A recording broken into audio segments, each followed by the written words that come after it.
अस्सलाम वालेकुम दोस्तों, मैं आपकी खिदमत में हाजिर मोहम्मद सत्तार बाकर अपने YouTube channel astrology with M S Bakar पे।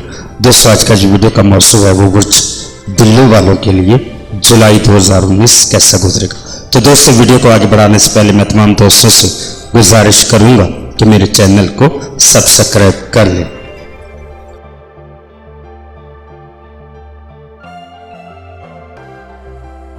यकमता 8 जुलाई 3 जुलाई को लगने वाला मुकम्मल सूरज ग्रहण की वजह से इन अय्याम में नुकसान, बेअतबारी, नापसंदीदगी और तमाम किस्म की कमजोरियां, नाकामी आने का खदशा है। इन्हें अपने पास आप ना भटकने दें।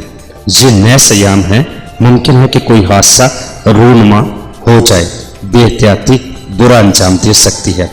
मुलाजमीन पर भी भरोसा ना करें। बात बात पर गुस्से को काबू में रखें। चर्ब ज़बानी से भी आप गुरेज करें।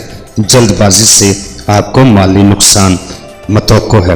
9-16 जुलाई आपके बुर्ज का हकम सियारा नहस हालत से गुजर रहा है। नई खरीदारी के लिए ये वक्त मौसूम नहीं है। इन अय्याम में किया गया कारोबार नुकसान की तरफ जा सकता है। माली नुकसान का भी अंदेशा है। दोस्तों, या घरेलू झगड़े होने का इम्कान है। किसी बुजुर्ग की तरफ से सदमा हो सकता है। इस हफ्ते के आखिरी अय्याम में जुज़वी तौर पर चांद ग्रहण के भी अच्छे असरात ज़ाहिर न होंगे। इस हफ्ते बहते पानी में सदका लाजमी डालें। 17-25 जुलाई पंचायती फैसले और ख़ानदान में इज्जत बरकरार रखने का हफ्ता है। अहम फैसले सोच समझ कर करें। अपनी तबीयत में लचक ज़रूर पैदा करें। लहजा नरम और शगुफ्ता हो तो कई मुखालिफ भी आपकी बात सुनने को तैयार हो जाएंगे। बुजुर्गों की बात मानने में ही आपका फायदा है। रूहानी फैज़ मुयस्सर आ सकता है। इबादत व रियाजत की तरफ ध्यान रहेगा।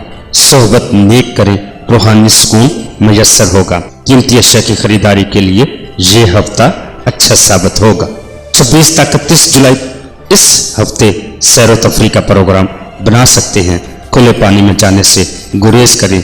सरसब्ज मकामात तबीयत में ताजगी पैदा करेंगे। अहले खाना की जानब से किसी अहम खबर की मुंतज़िर हैं, लेकिन तबीयत से चिड़चिड़ापन ख़त्म करें। बात बात पर झगड़ना आपके वक़ार को ख़राब करता है। जो कुछ हो चुका उसे दिल व ज़हन से निकाल दें। एक शख्स आपकी ताक में है। मुमकिन है कि उसका तल्लक बुर्ज मिज़ान से हो, जिसका सरे हरफ नाम रे, ते या तोय से हो सकता है। तो दोस्तों, अपना बहुत सारा ख्याल रखिएगा और अपने प्यारों का भी ख्याल रखिएगा और मुझे अपनी दुआओं में याद रखिएगा। अल्लाह हाफिज़, फ़ी अमानिल्लाह।